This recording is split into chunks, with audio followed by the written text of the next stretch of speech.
오늘 말씀의 제목은 분별의 영성, 청지기적 영성입니다. 우리는 지난 시간에 한나라는 개인의 신앙이 이스라엘 전체의 회복과 하나님의 보호하심이었다라는 것을 살펴보았습니다.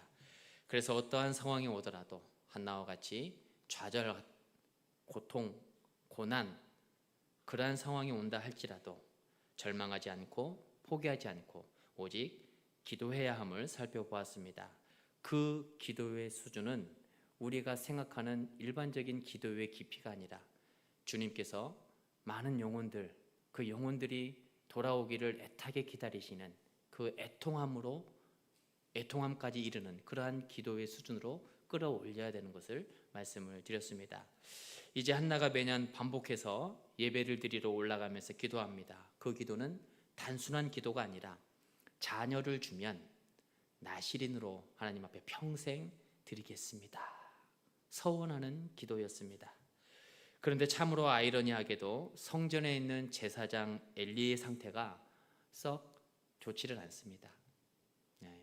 이제 말씀을 한번 쭉 읽어보신 분들은 그 의미를 좀 잘 아실 것 같습니다. 12절 말씀 우리가 같이 한번 봉독해 볼까요? 12절입니다. 시작. 그가 여호와 앞에 오래 기도하는 동안에 엘리가 그의 입을 주목한즉. 아멘.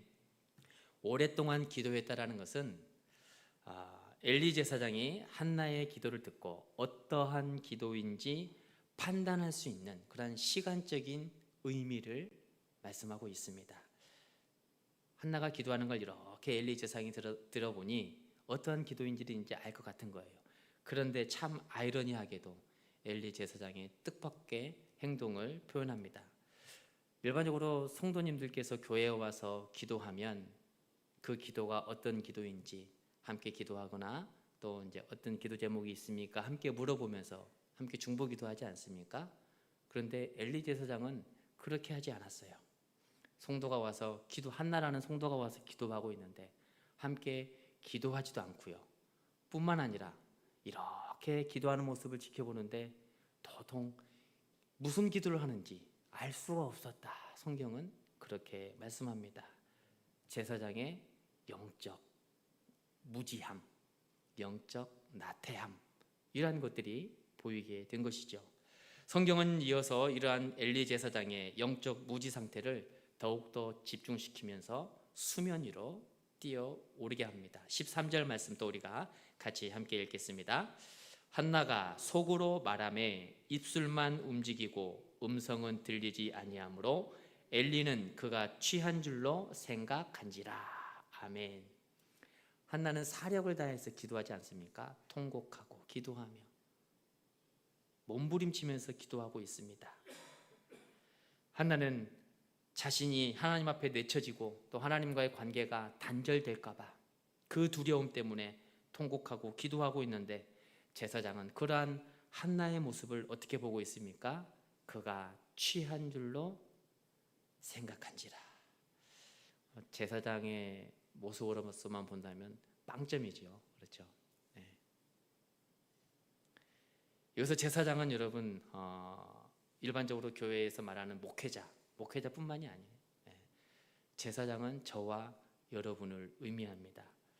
베드로전서 2장 9절에 보니까 너희는 택하신 족속이요 왕같은 제사장이라 하나님의 거룩한 나라요, 이렇게 말씀하고 있지 않습니까? 저와 여러분을 향해서 제사장이다, 왕같은 제사장이다, 이렇게 말씀하고 있어요. 여러분, 우리는 이 시대에 제사장적 영성으로 살아가야 될 거룩한 하나님의 백성들입니다. 우리가 영적으로 잠자고 있으면 시대적 진단을 내릴 수가 없어요.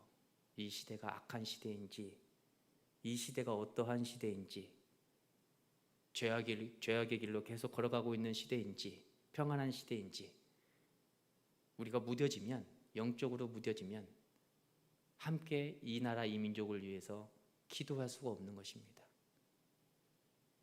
엘리 제사장처럼 영적으로 잠자고 있으면 어떠한 기도를 해야 되는지를 모른다는 거예요. 우리는 깨어서 선지자적 영성으로, 제사장적 영성으로 시대를 바라보면서 함께 기도해야 될 기도의 일꾼들입니다. 그런데 엘리 제사장은 깨어있지 못하고 있습니다. 오히려 기도하는 한나를 향해서 지금 술 취한 것이 아니냐, 무슨 기도를 하는지 도통 알 수가 없다. 그런데 여기까지만 얘기했다면 그래도 엘리 제사장은 제사장으로서 그냥 겉보기에 괜찮은 사람으로 보여질 수 있습니다. 아직 한나에게 직접적으로 얘기하지 않는, 그 얘기하기 전의 상황입니다. 14절에 보니까요, 엘리가 그에게 이르되 네가 언제까지 취하여 있겠느냐, 포도주를 끊으라 하니. 우리 옛말에 그런 말이 있지 않습니까? 가만히 있으면 중간이라도 간다, 그런 말이 있죠. 엘리 제사장이 성도가 와서 기도하고 있는데 무슨 기도인지 잘 모르겠으면 그냥 옆에 가만히 있든지 속으로 중보하며 기도하며 그러고 있으면 괜찮은데, 뭐 하고 있습니까? 술 취한 거 아닙니까? 이렇게 되묻고 있다라는 것은 중간도 못 가는 거예요 지금. 그렇죠? 제사장으로서 꽝인 것입니다. 질책하고 오히려 책망하고 있습니다. 한 여인의 애타는 심정을 그저 단순히 술 취한 것으로 가볍게 판단했다라는 것은 여전히 제사장이 영적으로 무뎌져 있다, 잠자고 있다, 그렇게 보여지는 것입니다. 결국 엘리 제사장의 영적 이 무뎌지는 것을 통해서 제사장 가문의 위기를 맞게 되고 몰락을 맞이하게 됩니다. 여러분, 우리는 성경에서 저와 여러분을 향해서 그리스도인이라고 부르고 있습니다.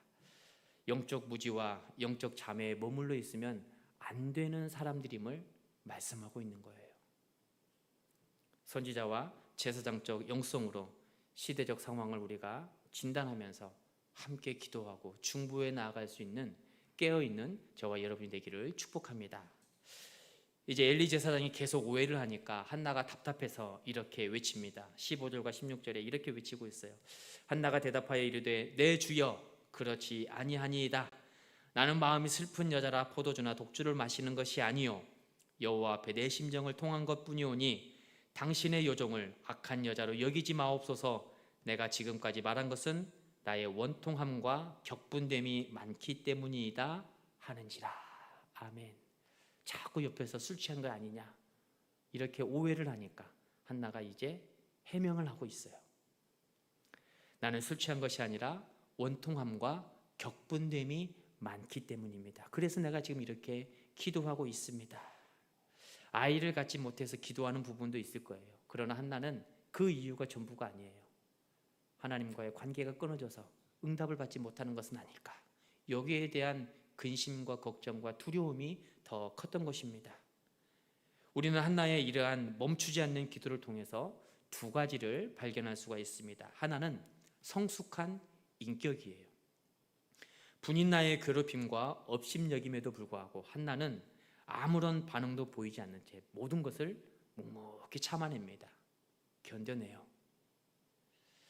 그렇지 않아도 속상한데 옆에서 불난집에 부채질을 하고 있듯이 분인나가 계속 부추기지 않습니까? 이때 형님으로서 동서한테 한마디 꽉 쏘아붙여도 이상하지 않는 상황이에요. 그래도 내가 형님인데 하면서 그만해 이렇게 얘기할 수도 있지만 그렇게 책망하지 않았습니다. 뿐만 아니라 한나라는 이름의 뜻, 풍성한 은혜이란 뜻이 담겨 있지 않습니까? 본인의 이름을 생각하면서 내 이름이 그래도 한나인데 은혜는 무슨 은혜야 하면서 하나님을 원망했을 법도 한데 원망하지도 않아요. 지금 이렇게 힘들게 고난과 고통을 견디고 있음에도 아무리 찾아봐도 은혜를 찾아볼 수가 없는 상황인데 내가 무슨 은혜라는 이름을 가지고 있지? 하면서 하나님을 원망했을 법도 한데 한나는 그러지 않았다라는 것입니다. 이러한 성숙한 인격으로 세워진 한나이기에 하나님을 바라보면서 고난과 고통을 묵묵히 견뎌낼 수 있었다는 거예요. 여러분, 하나님께서는 이러한 성도에게 복을 주십니다. 사무엘이 훗날 성숙한 신앙인으로 성장할 수 있었던 이유도 이와 같은 어머니의 성숙한 성품이기 때문에 그래요. 또 아버지의 믿음으로, 오직 믿음으로, 엘가나의 믿음으로 기도했던 그 기도의 모습 때문입니다. 그렇기에 이후의 사무엘 또한 성숙한 신앙인으로서 하나님 앞에 존귀하게 쓰임을 받을 수 있었던 것입니다. 그러한 의미에서 부모 되시는 저와 여러분 어떻게 신앙생활을 해야 되는지 오늘 우리가 한나를 보면서 기억하시면 좋겠습니다. 여러분, 바라옵기는 어떤 고난과 역경이 오더라도 원망과 불순종이 아니라 모든 것을 하나님의 섭리하십니다. 하나님의 뜻하십니다. 이런 성숙한 인격으로 바라볼 수 있는 그런 믿음의 삶을 살아가시기를 바랍니다. 두 번째로 한나의 이 기도를 통해서 우리가 기억할 것은 온전한 헌신이에요. 한나는 하나님께서 아이를 허락하신다면 그 아이를 어떻게 드린다고 말씀하고 있습니까? 나시린으로 드리겠습니다 라고 말씀하고 있어요. 머리에 삭도를 대지 않겠습니다. 포도주를 가까이 하지 않겠습니다. 죽은 시체를 가까이 하지 않겠습니다. 여러분, 민수기 6장에 보면 나시린의 규례에 대해서 말씀하시는데 여기에서 말씀하는 나시린은 영구적인 나시린이 아니에요. 일시적인 나신일이라는 것을 민수기 6장을 통해서 우리는 확인할 수가 있습니다. 일정 기간 최소 30일 이상을 나시린으로서 살아갈 때 그때 머리에 삭도를 대지 않고 독주를 대지 않고 죽은 시체를 가까이 하지 않는 거예요. 그런데 오늘 한나는 아들을 주면, 자식을 주면 어떻게 하겠다고 서원하고 있습니까? 영구적인 나시린으로서 평생에 그를 여호와께 드리겠나이다, 이렇게 고백하고 있는 것입니다. 우리는 이러한 한나의 서원하는 모습을 통해서 인간적인 고민에 빠질 수가 있어요. 먼저는 하나님을 향한 거래하는 모습이 비춰지기도 합니다. 하나님, 이렇게 해주시면 제가 무엇을 드리겠습니다. 건강 주시면 일평생 주님만을 위해서 살아가겠습니다.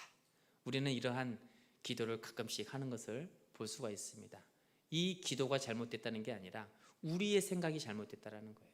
하나님은 우리를 통해서 거래를 하시는 분이 아니에요. 모든 것은 다 하나님의 것입니다. 하나님을 협박한다고 해서 하나님이 들어주시는 분도 아니고, 거래한다고 해서 타협하시면서 하나님께 무언가를 얻어내는 그러한 존재가 아니라는 것이죠. 이것은 우리의 얕은 생각이라는 거예요. 두 번째는 또 한나의 모습을 보면서 아이의 미래를 부모가 자기 마음대로 결정했다라는 사실이에요. 아직 아이는 뱃속에 생기지도 않았어요. 설령 임신 중이라 할지라도 태어나지 않는 자녀의 미래를 부모가 마음대로 결정할 수 없다라는 것입니다. 아이의 입장에서는 말도 안 된다라는 거예요. 그러나 이것 또한 우리의 인간의 얕은 생각일 뿐입니다. 한나의 책임과 의무는 어디까지입니까? 나시린으로서 하나님 앞에 드리겠습니다. 그 이후에 이 아이를 빚어가고 이 아이를 만들어가는 것은 하나님께서 인도하시는 거예요. 하나님의 주권과 섭리에 달려 있다라는 것이죠. 세 번째로 아이와 부모와 생이별, 이것은 너무도 가혹한 것 아니냐, 이렇게 볼 수 있다라는 것이죠. 갓 태어난 아기에게 있어서 엄마의 품은 절대적이지 않습니까? 엄마가 품지 않으면 그 아이는 생명을 잃을 수 있는 거예요. 그런데 그런 갓난 아이를 성전에 던져놓고 떨어져 지낸다는 것은 아이의 입장에서는 너무도 가혹하고 잔인한 일이라는 것이죠. 자신의 서원을 지키기 위해서 아이를 희생시킨다는 것은 있을 수가 없는 것입니다. 그런데 이 또한 우리 인간의 부족하고 연약한 생각이라는 거예요. 만일 한나의 생각과 행동이 잘못되었다면 하나님께서는 그 아이를 주시지 않았을 것입니다. 처음부터 주시지 않았다는 거예요. 이와 관련해서 이사야서 55장 8절, 우리가 스크린을 보면서 함께 말씀을 읽고자 합니다. 이사야서 55장 8절에 이렇게 선포합니다. 함께 읽겠습니다. 이는 내 생각이 너희 생각과 다르며 내 길은 너희의 길과 다름이라 여호와의 말씀이니라. 아멘. 우리는 어떠한 상황 속에서도 하나님의 섭리하심, 계획하심, 하나님의 주권을 인정하고 순종하는 길이 우리 피조물의 영역임을 우리는 잊지 말아야 한다는 거예요. 우리의 인간의 생각과 이성으로 하나님의 섭리하심을 측량할 수가 없는 거예요. 계산할 수가 없는 것입니다. 여러분, 하나님의 주권을 인정하고 그분의 섭리하심과 계획하심에 묵묵히 순종하는 그런 믿음의 삶이 되시기를 바랍니다. 한나는 지금 말도 안 되는 엘리 제사장의 오해와 책망을 자신이 통곡하며 기도했던 그 이유에 대해서 설명했습니다. 취한 것이 아닙니다. 그저 하나님께 기도하고 있는 것입니다. 그런데 말씀해 보니까 갑자기 분위기가 반전되고 확 바뀌고 있어요. 엘리 제사장은 한나를 위로하고 평안을 빌어주면서 기도하고 있는 걸 볼 수 있습니다. 17절 말씀, 우리가 또 17절과 18절 같이 함께 읽겠습니다. 엘리가 대답하여 이르되 평안히 가라. 이스라엘의 하나님이 내가 기도하여 구한 것을 허락하시기를 원하노라 하니 이르되 당신의 여종이 당신께 은혜 입기를 원하나이다 하고 가서 먹고 얼굴에 다시는 근심빛이 없더라. 아멘. 제사장의 기도를 통해서 한나는 위로받고 평안을 찾게 됩니다. 여러분, 지금 이 상황을 갑자기 바뀌게 되는 이 상황을 우리는 어떻게 봐야 될까요? 앞에서 책망하더니 갑자기 축복하며 기도하고 있어요. 위로하고 있어요. 참으로 안타까운 것은 엘리 제사장이 축복하며 기도하고 있지만 한나가 기도하고 있는 내용을 여전히 엘리 제사장은 캐치를 못하고 있는 상황입니다. 그저 피상적인 축복으로, 제사장의 위치에 있으니까 피상적인 축복으로 기도해 주는 것을 우리는 알 수 있다라는 거예요. 그렇다면 어떻게 한나가 이 엘리 제사장의 피상적인 축복 기도를 통해서 평안을 누리고 회복할 수 있었을까요? 두 가지 이유가 있습니다. 먼저는 엘리 제사장을 향한 하나님의 절대적인 신뢰 때문이에요. 한나의 절대적인 신뢰. 아, 저분은 제사장이지. 이러한 절대적인 신뢰가 있었기에 기도 한마디에 은혜를 받고 평안을 찾고 회복할 수 있었다라는 거예요. 또 다른 하나는 엘리 제사장하고는 전혀 상관이 없습니다. 하나님을 향한 기도 응답의 확신이 있었기 때문이라는 것이죠. 빌립보서 4장 6절과 7절에 우리가 또 스크린을 보면서 함께 말씀을 같이 읽도록 하겠습니다. 사도 바울은 기도 응답의 확신에 있어서 저와 여러분을 향해 빌립보서 4장을 통해 이렇게 말씀하고 있습니다. 아무것도 염려하지 말고 빌립보서 4장 아무것도 염려하지 말고 다만 모든 일에 기도와 간구로 너희 구할 것을 감사함으로 하나님께 아뢰라. 그리하면 모든 지각에 뛰어난 하나님의 평강이 그리스도 예수 안에서 너희 마음과 생각을 지키시리라. 아멘. 기도 생활에 있어서 건강한 기도 생활의 바른 자세가 무엇인지를 명확하게 말씀해주고 있습니다. 여러분, 기도할 때 마음의 평강이 임하면 하나님께서 들으시고 응답하셨다라는 사실이에요. 조금도 의심하지 말 것을 말씀하고 있습니다. 한나가 지금 이와 같은 상황에 있는 것이죠. 이제 상황은 한나와 엘리와의 상황에서 사무엘이 등장하게 됩니다. 11절을 통해 한나는 자신의 처지를 기억해달라고 하나님께 간절히 통곡하며 기도했지 않습니까? 이런 기도를 들으시고 하나님께서는 19절의 말씀처럼 한나를 기억하셨다라고 말씀하십니다. 19절 말씀도 우리 같이 읽겠습니다. 그들이 아침에 일찍 일어나 여호와 앞에 경배하고 돌아가 라마의 자기 집에 이르니라. 엘가나가 그의 아내 한나와 동침함에 여호와께서 그를 생각하신지라. 아멘. 구약에서는 이처럼 생각하고 기억한다라는 말씀이 응답으로 나타나고 있는 것을 종종 볼 수가 있습니다. 창세기의 노아 홍수 사건과 소돔과 고모라 사건도 마찬가지예요. 하나님께서 그를 기억하셨다, 그를 생각하셨다, 이렇게 말씀하시죠. 또한 야곱과 라헬 사이에 태어난 요셉도 마찬가지입니다. 창세기 30장 22절 이하에 보면 하나님이 라헬을 생각하신지라 하나님이 그의 소원을 들으시고 그의 태를 여셨으므로 그가 임신하여 아들을 낳으니 그 이름을 요셉이라 하니라. 이렇게 기억하셨다, 생각하셨다, 이 표현이 응답이었다라는 것을 말씀해주고 있는 구약의 독특한 표현법입니다. 여러분, 하나님이 생각하시고 기억하시면 그걸로 된 것이에요. 하나님께서 보시고 알고 계시면 그것으로 충분한 것입니다. 하나님께서는 우리가 기도하는 모든 기도의 제목들을 잊지 않으시고 기억하시는 분이에요. 한나도 마찬가지입니다. 하나님께서 한나를 기억하시니 한나가 당하는 그 슬픔과 괴로움의 시간들 한나가 다 잊고 마음의 평강을 얻고 회복이 되었던 것입니다. 그런데 여기서 우리가 주목할 것은 사무엘 출생 이전의 상황들을 한번 보시기 바랍니다. 굉장히 긴 말씀으로 되어 19절, 19구절의 말씀으로 긴 설명이 담겨 있지 않습니까? 그러나 한나가 사무엘을 출생할 때에는 딱 한 구절 말씀밖에 없습니다. 20절에 한나가 임신하고 때가 이름에 아들을 낳아 사무엘이라 이름하였으니 이는 내가 여호와께 그를 구하였다 함이더라. 아멘. 과정은 엄청 길지 않습니까? 그러나 결과는 딱 한 줄로 말씀하고 있습니다.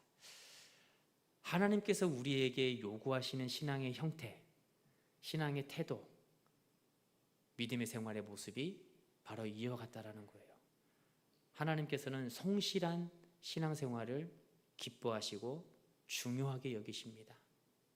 과정 없이 그저 나는 이런 사람입니다 라고 짠 나타나는 것 하나님께서는 기뻐하시지 않는다라는 거예요. 기도 없이 준비 없이 하나님 앞에 서고 봉사하고 섬기는 것 하나님께서는 원치 않는다라는 것입니다. 섬기는 일 하나하나에도 봉사하는 일 하나하나에도 우리가 기도로 얼마나 준비를 해야 되는지를 말씀하고 있는 거예요. 그렇게 준비하지 않으면 그 봉사와 섬김을 사단이 역사하는 거예요. 옆에 있는 사람이 시기하게 만들고 그 일로 분란이 일어나게 만들고 분이나 같은 격동하게 만드는 그러한 상황들이 너무도 많이 발생하게 된다는 것입니다. 그렇기 때문에 이렇게 사무엘 출생 이전에는 19절로 길게 표현이 되어 있는가 하면 사무엘이 출생할 때에는 20절에 한 구절로만 표현이 된 것입니다. 여러분, 우리가 애쓰는 모습들, 힘쓰는 모습들, 믿음 생활하는 모든 모습들을 주님께서는 기억하신 줄 믿습니다. 기도 생활도 마찬가지예요. 몇 번 하고선 응답이 없다고 돌아서거나 절망하거나 낙심하거나 포기해서는 안 되는 것이에요. 그만두는 것이 아니라 성실하게 신실하신 하나님을 바라보면서 인내함으로 그 기도의 끈을 끝까지 붙들어야 되는 걸 말씀하고 있는 것입니다. 여러분, 기도의 핵심은 관계라고 말씀드렸지 않습니까? 그 관계는 단시간에 이루어지지 않아요. 사람과의 관계도 마찬가지입니다. 단시간에 끈끈한 그런 관계로 발전하고 성장하기 어렵습니다. 그 전에 오랜 준비 기간이 필요하다는 거예요. 우리도 마찬가지죠. 하나님과의 관계도 마찬가지입니다. 끝까지 인내하면서 신실하신 하나님을 향한 신뢰의 모습이 세워진다면 그 관계는 어떠한 유혹에도 흔들리지 않는 거예요. 하나님께서 주신 그 구원의 선물을 그 누가 와서 붙들고 흔들어도 절대 빼앗기지 않는다라는 것입니다. 이제 본문 성경은 엄마와 아이가 떨어져야 하는 상황으로 우리를 초대합니다. 21절과 22절 말씀 또 우리가 같이 함께 읽겠습니다. 그 사람 엘가나와 그의 온 집이 여호와께 매년제와 서원제를 드리러 올라갈 때에 오직 한나는 올라가지 아니하고 그의 남편에게 이르되 아이를 젖대거든 내가 그를 데리고 가서 여호와 앞에 뵙게 하고 거기에 영원히 있게 하리이다 하니. 아멘. 여기서 말씀하는 매년제, 해마다 한 차례 드리는 제사를 의미하고 있습니다. 이스라엘의 3대 절기, 유월절, 질질절, 조막절, 이 절기 가운데 하나의 제사를 드리고 있는 것이죠. 그리고 서원제는 한나가 하나님 앞에 통곡하며 기도했던, 간절히 부르짖었던 서원기도 있지 않습니까? 그것을 기념하여 드리는 날이에요. 그것이 서원제입니다. 이처럼 매년제와 서원제를 드리러 올라갈 때 한나가 어떻게 하고 있습니까? 어쩐지 같이 가지를 않아요. 혼자 남아 있습니다. 왜냐하면 한나는 아이 사무엘이 조금 크면 아예 성전에 두고 올 작정이었기 때문입니다. 이때 남편 엘가나의 행동이 참으로 믿음의 모습인 것을 우리는 확인할 수가 있습니다. 23절과 24절의 말씀 우리가 천천히 또 같이 읽어보겠습니다. 그의 남편 엘가나가 그에게 이르되 그대의 소견에 좋은 대로 하여 그를 젖되기까지 기다리라. 오직 여호와께서 그의 말씀대로 이르시기를 원하노라 하니라. 이에 그 여자가 그의 아들을 양육하며 그가 젖되기까지 기다리다가 젖을 뗀 후에 그를 데리고 올라갈새 수소 3마리와 밀가루 1에바와 포도주 1가죽부대를 가지고 실로 여호와의 집에 나아갔는데 아이가 어리더라. 아멘. 여러분, 참으로 대단한 남편이지 않습니까? 그의 소견에 좋은 대로 하여 아이를 성전에 두고 온다고 얘기를 하고 있는 거예요. 그런데 남편인 사람은 당신 좋을 대로 하십시오 이렇게 얘기하고 있는 겁니다. 보통 같으면 아이를, 그 갓난 아이를 성전에 두고 온다고? 무슨 말도 안 되는 소리야. 아이가 좀 더 크고 좀 걸어 다니고 친구들과 노는 것도 좀 보고 학교도 다닐 수 있고 그런 다음에 맡기면 되지 않을까? 그런데 말도 안 된 한나의 요구에 당신이 좋을 대로 하세요. 여러분, 아빠가 아이를 포기한 것일까요? 네. 사랑하지 않아서 그냥 귀찮아서 당신 좋을 대로 하십시오 이렇게 얘기한 걸까요? 그렇지 않습니다. 엘가나도 사무엘을 무척 사랑하죠. 엄마를 사랑한 것처럼, 한나를 사랑한 것처럼 무척 사랑합니다. 율법에 따르면 남편은 아내가 서원하는 것이 있다 하더라도 거부권을 행사할 수 있다라고 성경은 그렇게 말씀합니다. 민수기 30장 8절 말씀 우리가 다 같이 스크린을 보면서 함께 말씀을 읽겠습니다. 시작. 그러나 그의 남편이 그것을 듣고 허락하지 아니하면 그 서원과 결심하려고 경솔하게 입술로 말한 서약은 무효가 될 것이니. 아멘. 아무리 하나님 앞에 서원 기도를 올려드렸다 하더라도 남편이 보기에 이거 우리 가정에 맞는 일이 아닌 것 같아. 좀 더 기도가 필요하고 소통이 필요한 문제인 것 같습니다. 라고 안 된다고 하면 그만이라는 거예요. 그럼에도 엘가나는 남편으로서 안 된다고 이야기하지 않고 당신 좋을 대로 하십시오 라고 한나에게 모든 것을 맡깁니다. 무엇 때문에 남편이, 엘가나가 한나의 그 계획과 생각, 그 모습을 적극적으로 지지해 준 이유가 무엇일까요? 두 가지가 있습니다. 첫 번째는 사랑 때문이죠.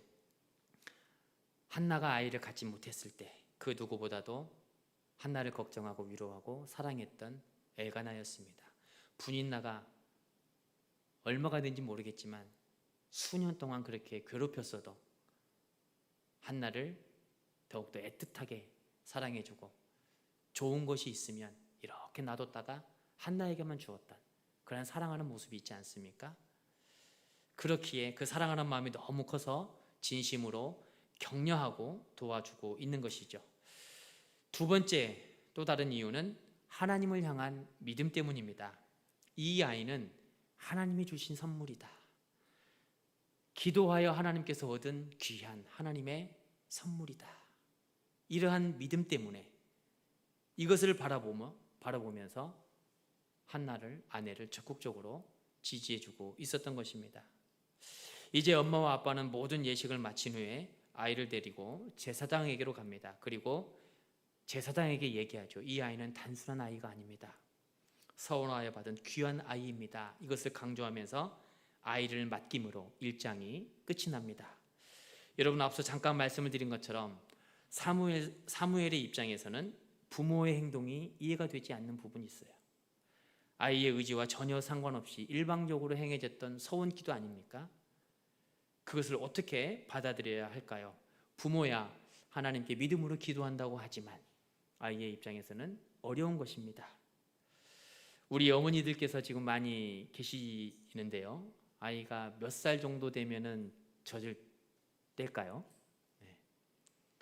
젖을 떼고 몇 살 정도 되면 밥을 먹고 이유식을 먹고 그렇게 살까? 한 3살이면 될까요? 네, 2살, 3살. 네. 그 어린 나이에 성전에 아이를 놔두고 온 거예요. 저 같으면은 못할 것 같아요.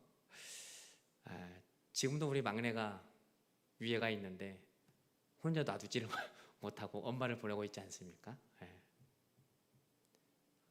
사무엘에 비하면 한참 큰 어른인데요. 고3이지만 한참 큰 어른임에도 불구하고 떼놓지를 못하겠더라고요. 참 어려운 숙제인 것 같습니다.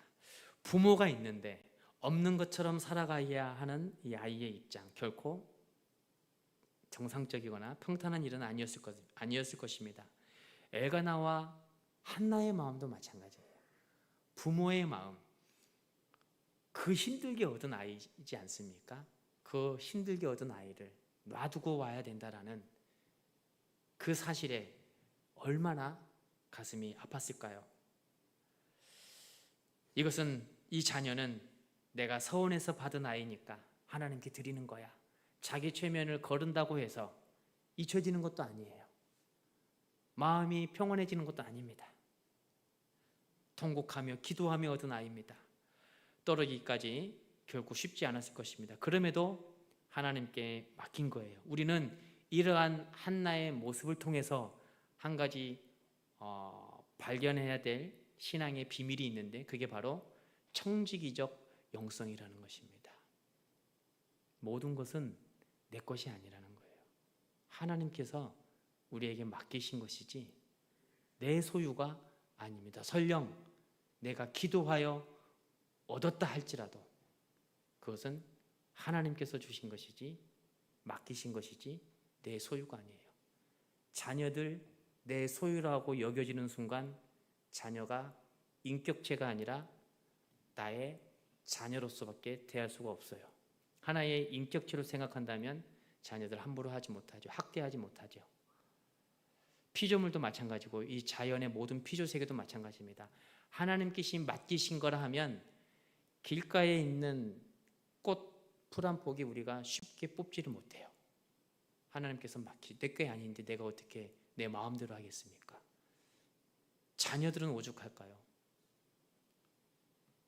하나님께 기도하며 양육하겠습니다. 처음에 아이를 딱 받는 순간 그렇게 우리가 기도하면서 자녀를 양육하지만 좀 크다 보면 자녀들이 자아가 생기고 자기 고집이 생기고 그러한 생각이 들어가면 부모의 말에 때로는 협조를 안 할 때가 있잖아요. 그러면은 함부로 하려고 하는 부모의 모습이 또 생긴다라는 거예요. 우리가 이 땅에 살아가는 모든 것들은 내 것이 아님을 우리는 기억해야 됩니다. 그게 바로 청지기적 영성이에요. 하나님께서 잠시 맡겨주는 거예요. 그것을 하나님께서 주시는 성품과 재능으로 우리가 잘 맡고 있는 겁니다. 그러다 하나님께서 필요하실 때에 하나님이 필요한 곳으로 가서 쓰임을 받는 거예요. 그 사명이 다 맞춰지게 되면 하나님께서 부르시는 거예요. 우리는 이 창조의 질서의 순리를 잘 기억해야 할 것입니다. 여러분, 하루하루 일상과 일터 가운데에서 그리스도인으로서 우리는 살아가고 있습니다. 내 것이라고 여겨지는 순간 우리는 하나님 앞에 불순종할 수밖에 없어요. 내 것이라고 생각되어지는 순간 우리는 탐욕과 집착이 우리를 집어삼키게 될 수밖에 없습니다. 우리의 일상 가운데에서 우리의 것, 내 것이 아니라 모든 것 하나님의 것이다 라는 사실을 우리가 기억하면서 살아갈 필요가 있는 것입니다. 여러분, 오늘 우리 가운데 주신 말씀을 우리가 기억하면서 엘리 제사장처럼 시대의 아픔을 읽을 줄 모르는 영적 무뎌진 사람이 아니라 깨어있는 그리스도인들이 다 되시기를 축복합니다. 또한 청지기적 영성을 통해서 탐욕으로 가득한 이 시대가 하나님의 선하시고 기뻐하시고 온전하신 뜻을 이루어갈 수 있도록 탐욕으로 가득한 세대가 무너지고 하나님의 선하심이 이끌어가는 이 땅의 모든 일들이 되어질 수 있도록 우리가 기도하시면서 하나님 앞에 나아갈 수 있는 저와 여러분이 되기를 축복합니다.